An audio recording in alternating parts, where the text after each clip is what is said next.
is that the Act has in place that organizations, which the point which you mentioned sometime back, that organizations would have to provide notice and seek consent for Absolutely. processing PII data even for the past onboarded customers.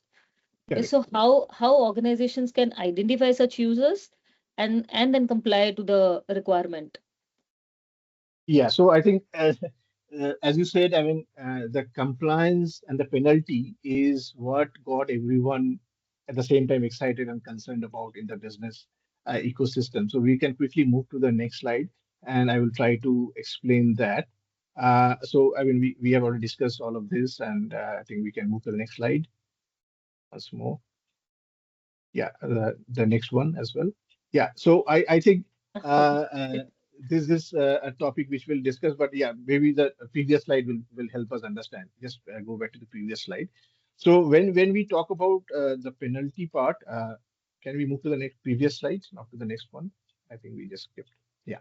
So when this data privacy rule came in, I think the penalty got everyone get notice.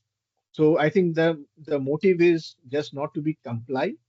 I think the motive behind this very well drafted act and the rule is to bring transparency and trust in the ecosystem, whether it is the fundamental right of a citizen, and even if it is a government entity, even they are given certain boundaries and guidelines to comply with, right? So any person in our country, if they are being made aware that privacy is a fundamental right and any kind of data must not be misused, we need to obviously bring in some penal kind of a clause so that if it is misused, then there is a way to make people pay for that, right?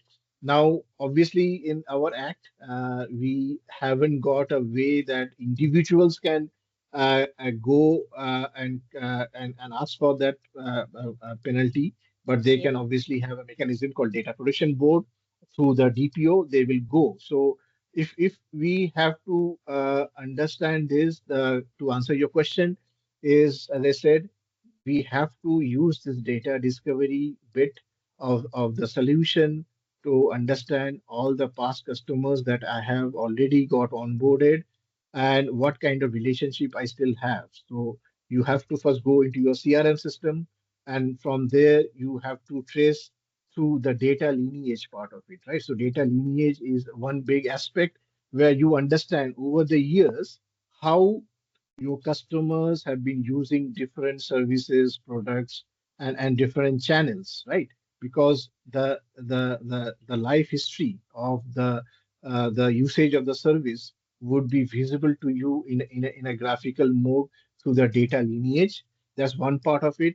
You also need to do a DPIA assessment to understand where do you stand with respect to the rules and regulations, and how big is the gap, right? Because if you have not got enough safeguards, enough controls in the past, then you would need to do stock checking with respect to where do you stand today to comply with the rules 678 and do a gap analysis. So DPIA will help you with that to comply with the different provisions of the rules. So in a way, this will need to do through proper implementation of technical controls, organization controls, and regulatory controls. So this way, we will be able to build a step-by-step roadmap which can help organizations to take through the journey of privacy.